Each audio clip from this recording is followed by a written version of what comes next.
नमस्कार, मैं हूं शिवेंद्र श्रीवास्तव और आप देख रहे हैं यूपी तक। यूपी तक में आज मुद्दे की बात यह कि उत्तर प्रदेश सरकार ने उत्तर प्रदेश में सभी स्कूलों को खोले जाने की इजाज़त दे दी है। यानी आज से उत्तर प्रदेश के ज़्यादातर स्कूल खोल दिए गए। दरअसल एक साल से लगभग कोरोना संक्रमण के चलते उत्तर प्रदेश में सरकारी लेकर प्राइवेट स्कूलों में पढ़ाई नहीं हो रही थी। ऑनलाइन कक्षाएँ शुरू की गई थी, लेकिन कई जगहों पर ऑनलाइन कक्षाएँ भी नहीं कराई जा रही थी। एक साल के इस गैप के बाद आखिरकार सरकार ने कोरोना संक्रमण कम होने के बाद स्कूलों को खोलने की इजाज़त दे दी है। पहले चरण में कक्षा 9 से 12 तक के स्कूल 9 फरवरी से खोले जाएंगे और दूसरे चरण में कक्षा 6 से लेकर के 8 तक स्कूल 10 फरवरी से खोले जाएंगे और 1 मार्च से सभी छात्रों को स्कूल जाने की इजाज़त होगी। यानी कक्षा 1 से लेकर के कक्षा 5 तक 1 मार्च से स्कूल खोल दिए जाएंगे। इसके साथ ही 1 मार्च से सभी जितने भी छात्र हैं उन सबको क्लास में जाकर के पढ़ाई करने की इजाज़त दे दी गई है। सरकार ने इजाज़त तमाम शर्तों के साथ दी है। कोरोना संक्रमण के चलते साफ निर्देश दिए गए हैं कि संक्रमण से बचाव के सभी तरीके पूरी तरह से स्कूल को इस्तेमाल करने होंगे। सैनिटाइजर, मास्क और तमाम दूर बैठने की सुविधाओं समेत सारे इंतजाम स्कूलों को ही करने होंगे। यानी छात्रों को अपनी तरफ से सैनिटाइजर और मास्क की व्यवस्था नहीं करनी होगी, बल्कि स्कूलों को ही ये व्यवस्था छात्रों को मुहैया करानी होगी। इससे पहले भी सरकार ने कई बार ऐसी मीटिंग की जिसमें तय हो सके कि आखिरकार सरकारी और प्राइवेट स्कूल उत्तर प्रदेश में कब से खोले जा सकते हैं, लेकिन हर बार रायशुमारी के बाद ये तय हुआ कि अभी कोरोना संक्रमण का काल खत्म नहीं हुआ है।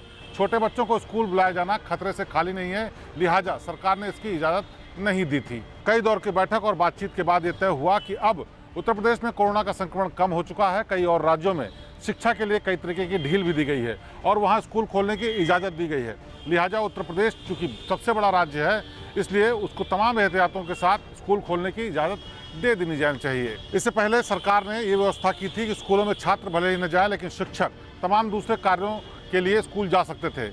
इस बीच सरकार ने ऑनलाइन शिक्षा के लिए भी तमाम योजनाएं तैयार की। कई स्कूलों में ऑनलाइन पढ़ाई करने की व्यवस्था भी दुरुस्त की गई। साथ ही साथ सरकार ने यह भी कहा है कि अगर प्राइवेट और सरकारी स्कूल ऑनलाइन शिक्षा के जरिए ही छात्रों को पढ़ाना चाहते हैं तो ये वाली सुविधा वो लोग जारी रख सकते हैं। कुल मिलाकर के लगभग 1 साल से उत्तर प्रदेश के तमाम सरकारी गैर सरकारी स्कूल जो कि बंद थे अब खुलने वाले हैं और इनके खुलने के साथ ही साथ कई नई तकनीक के साथ इसमें कई सुविधाएं और भी जुड़ चुकी होंगी। यानी कोरोना संक्रमण के चलते जो वैकल्पिक व्यवस्था की गई थी उसमें ऑनलाइन शिक्षा की भी व्यवस्था थी।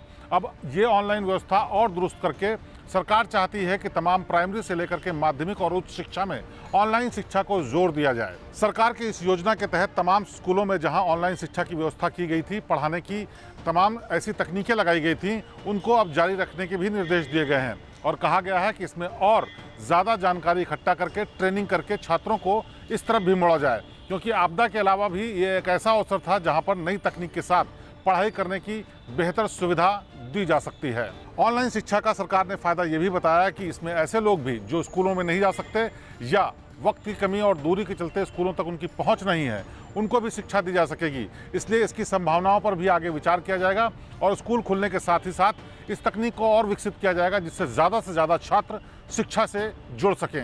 यानी उत्तर प्रदेश सरकार ने आपदा में अवसर तलाशते हुए ऑनलाइन शिक्षा पर भी जोर दिया है और करीब 1 साल बाद अब स्कूल खुलने वाले हैं तो छात्रों को तमाम तैयारियों के साथ स्कूल जाने की इजाज़त मिल गई है। साथ ही साथ स्कूलों को निर्देश दिया गया है कि वो सावधानी बिल्कुल न हटने दें और सुरक्षा के सभी वो इंतजाम करें जिससे कि कोरोना के संक्रमण को फैलने से रोका जा सके। तो उत्तर प्रदेश में क्लासेस के लिए दी जाने वाली इजाज़त पर यह थी यूपी तक की खास पेशकश। प्रदेश की बाकी ताज़ा और बेहतरीन खबरों के लिए आप देखते रहिए यूपी तक। आपसे फिर होगी मुलाकात। नमस्कार।